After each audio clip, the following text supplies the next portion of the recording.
نشوف السؤال ده اللي هم حاطينه برضو وسط الأسئلة. سؤال جميل. delayed bone age may occur in all of the following except، وحاطين ايه هايبوثايروديزم هو delayed bone age اللي بيتقاس وبنشوفه في الراديولوجي بيساعد في تحديده. الهايبوثايروديزم هل ممكن يعمل delayed bone age؟ نعم absolutely. الفاميليال short stature دي الحاجة الوحيدة اللي هي نقدر نقول البون ايج فيها ايه بيبقى نورمال، دي حاجه فاميليال في الاسره كلهم ايه قصيرين، لكن البون ايج فيها مفيش اي حاجه باثولوجيكال فيها، فبيبقى ايه نورمال. isolated growth hormone deficiency طبعا هتاثر على البون ايج ديفلوبمنت، وسايكولوجيكال deprivation له تاثيرات كثيره على الهرمونز في البودي وممكن ياثر على البون ايج. constitutional delay of growth and puberty برضو طبعا هيأثر ايه على البون ايج، بيبقى ممكن يبقى ايه delayed. لكن الحاجة اللي هي بعيدة عن حتة تغيير البون ايج اللي هي الفاميليار short stature، دي حاجة ناس طبيعتها انهم قصيرين لكن كل حاجة فيهم ماشية نورمال including البون ايج. كان بقى الكونديشن فيها هايبوثايروديزم او isolated growth hormone deficiency, psychological deprivation, constitutional delay of growth and puberty، كله ممكن يأثر على البون ايج.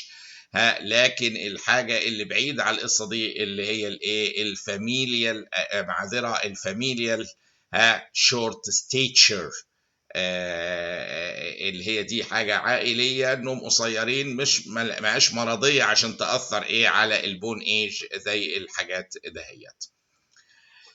هنا عندي in a case of recurrent spontaneous abortions the following investigation is unwanted. يعني هو بيقول حالة جت أو ناس جاية بإيه بريكارنت، واحدة جاية والكابل جايين بالشكوى recurrent spontaneous abortions متكررة، نعمل لها إيه وإيه اللي هي مش ضرورة إيه حتمية.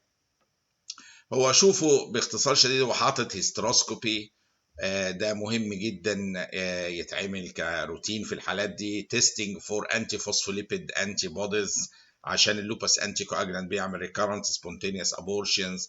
ثايرويد فانكشن تيست ممكن نتيجه لو في ابنورماليتي حاصله معين ممكن تاثر في الحمل وتعمل ابورشنز، ليها برضو علاقه من يعني مش قريبه قوي ولكن ممكنه. testing for torch infections، هو التورش infections اللي هم مجموعة معروفة اللي هي توكسوبلازموزيس وروبيلا وسايتوميجالو فيروس وهيربس سيمبلكس والاو بتاعت ايه others. يعني هي الفكرة سميت تورش infections، دي مجموعة ايه sexually transmitted diseases مع بعضيها، وهي الحقيقة بتعمل recurrent spontaneous abortions، لكن هو اختياره وقع على ايه التستنج فور تورش انفكشنز عشان يقول ده unwanted. هو ما نقدرش يعني هي ما نقدرش نقول هي فيرست ستيب في كل حالة، يا بنعملها للبارتيكولار كيسز اونلي. يعني هنا مثلا يقول لك ايه في الريكارنت سبونتينيوس ابورشنز يهمنا ناخد اوبستاتريك وفاميلي هيستوري، الايج بتاع العيان، البودي ماس اندكس، exposures للتوكسينز، فول بلاد كاونت، انتي فوسفوليبيد انتي بودي. ممكن بعض الكلينيشنز يحبوا يعملوا تي اس اتش ان جنرال عشان هايبوثايروديزم الى اخره. parental karyotyping مهم جدا، والبلفيك الترا ساوند، هيستروسالبنشوجرام، كل دي بتتعمل في الروتين الاولي للسبونتينيوس ابورشنز. other investigations including انه specifically للتورش infections، توكسوبلازموزس واذر روبيلا، سايتوميجالو فيروس، هيربس سيمبلكس، المجموعه دي كلها بتعمل ريكارنت ابورشنز، بس ايه بتتخصص يعني ما تتعملش روتين كده لكل حاله سبونتينيوس ابورشن unless ايه بارتيكولار كيس احنا شاكين في حاجه من دول. يعني هو نقول ايه انها كلينيكالي جايدد ايه انفستيجيشن، لو انا شاكك في الاحتمال ده اعملها، لو ما فيش الاحتمال ده موجود يبقى ايه خلاص ايه ما فيش داعي منها نبدا بيها يعني. فهو هنا الاختيار بتاعه وقع اللي هي unwanted، يعني اتليست انها تتعمل جنرال لكل الحاجات، اللي جنرال لكل الحاجات هيستروسكوبي والتستنج انتي فوسفوليبيد انتي بوديز عشان لوباس انتي كواجيلانت، ثايرويد فانكشنز ده روتين في الحمل، كل دول تتعمل لكل الحالات. لكن تيستنج للتورش انفكشن المفروض دي تبقى كابيتال كلهم زي كده.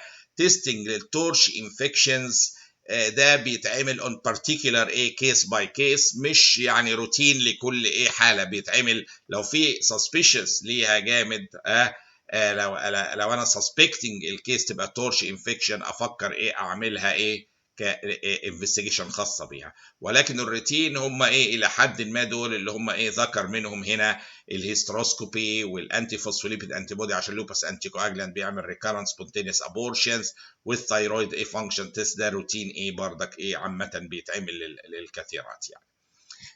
Which of the following is associated with finger clubbing؟ هو حاطط اكاليزيا، طبعا دي ما ليها علاقه بالفينجر كلابنج. جاستروجيال ريفلكس ديزيز عمرنا ما سمعنا انه بيعمل كلابنج. كارسينوما اوف ذا ايد بانكرياس، شوفوا الكانسرز كتير منها بيعمل كلابنج، لكن ده ما بيلحقش. يعني كانسر هيد بانكرياس يعني ما بقاش المده زمنيه طويله انف ان هي حتى يبان في موضوع كلابنج معاها.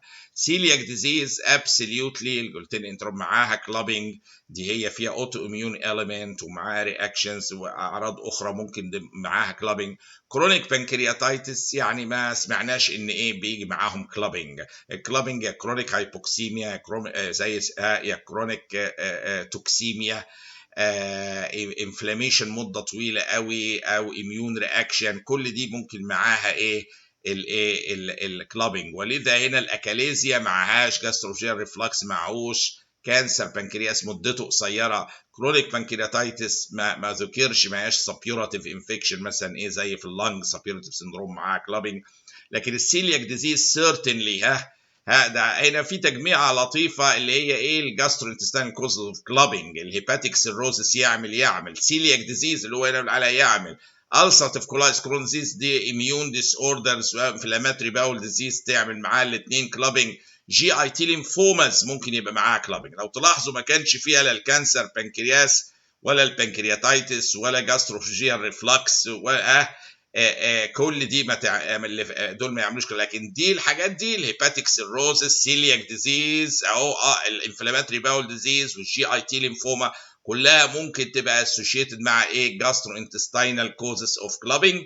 فلما سأل هنا الإجابة كانت اللي يعمل كلابنج في دول؟ السيلياك ديزيز.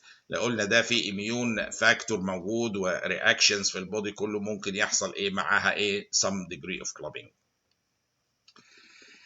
Pervaginal bloody discharge and hemoptysis with recent complete history of abortion raises the suspicious of. يعني واحدة حصل لها history of abortion وبعدها على طول vaginal discharge جامد bloody vaginal discharge ومعاه hemoptysis. طبعا دي تخض جدا ان بعد abortion يحصل البلادي discharge، ممكن retained بتاع، ممكن يحصل فاكتورز كتير تعمل بادي، لكن يحصل هيموبتسيس دي احتمال خطير جدا يكون حصل كوريوكارسينوما في الريمينانس اللي موجوده بتاع البلاسينتا، يحصل كوريوكارسينوما تعمل البلادي ديسشارج وميتاستاسيس في اللنج تعمل لي الهيموبتسيس.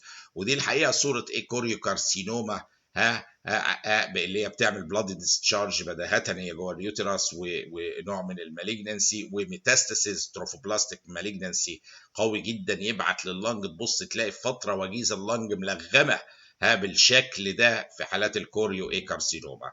حاجه مش بسيطه ومش سهله. يوم ما الاقي بعد هيستوري اوف ابورشن العيانه جالها بيرفاجينال بلادي ديسشارج وهيموبتسيس جامد، لازم افكر في احتمالات الحاجه اللي تعمل ميتاستاسيس وعنيفه وسريعه كده اللي هي الكوريوكارسينوما. اندوميتريال كانسر مالوش علاقه يعني بوست ابورشن وبالمنظر ده ومش هيجي بالسرعه دي.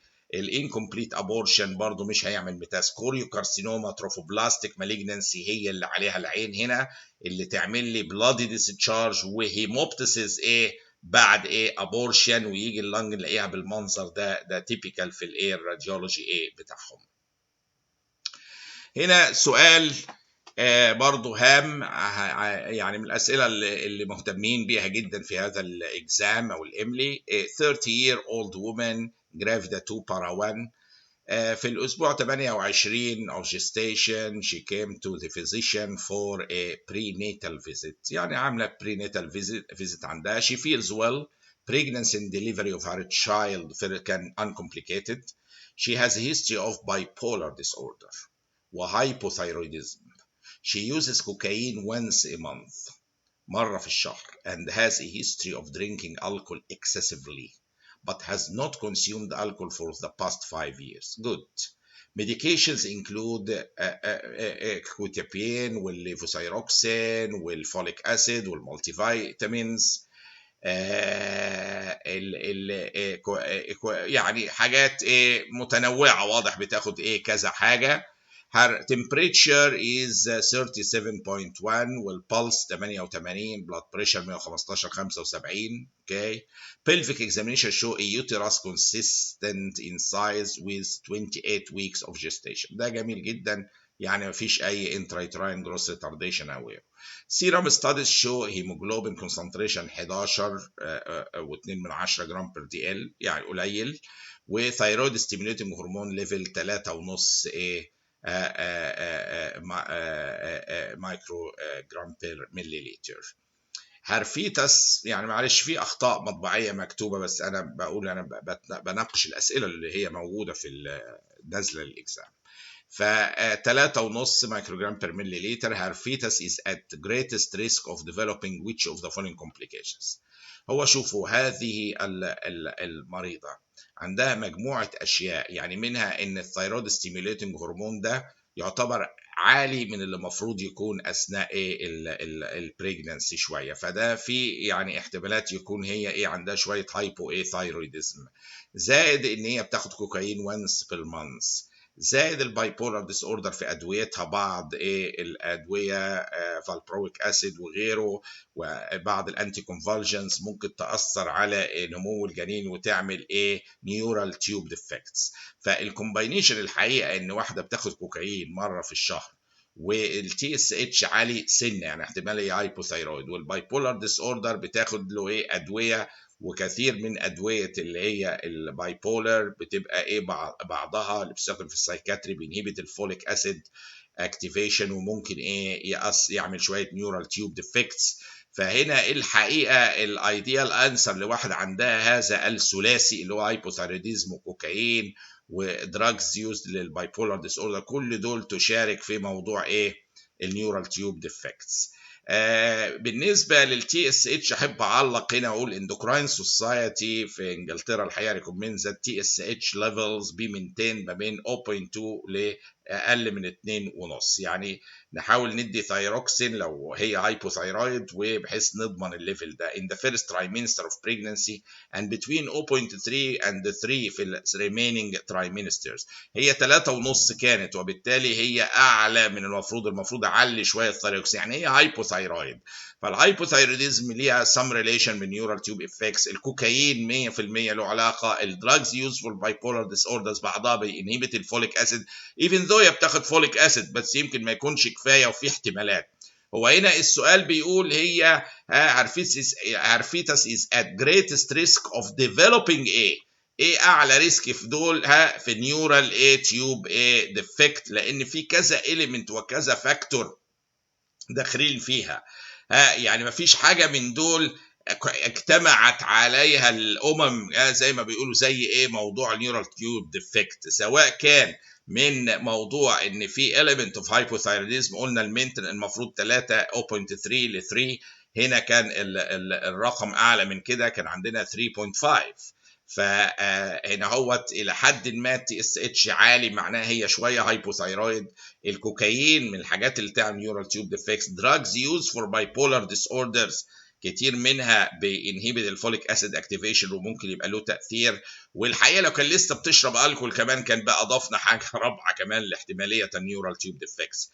وفي ريسيرش بتقول حتى لو مبطلاه قريب كان ممكن يبقى له تاثيرات الحقيقه في الالكحول، ولكن اتليست عندها 3 فاكتورز يخلوني افكر في ان هو الجريتست ريسك في البيبي هنا مش كريتينيزم، مش كروموزومال ابنورماليتي، مش بريماتيور بلاسينتا سيبريشن، دي نيورال ايه تيوب ديفكتس. الثايروكسين واطي شويه، الكوكايين بتاخد كوكايين، ادويه لعلاج الباي بولار ديس اوردر، كل دي من الحاجات اللي ممكن تساعد في تخليق ايه نيورال تيوب ديفكت في الامبريو او في الجنين. والى اللقاء مع الاسئله القادمه باذن الله.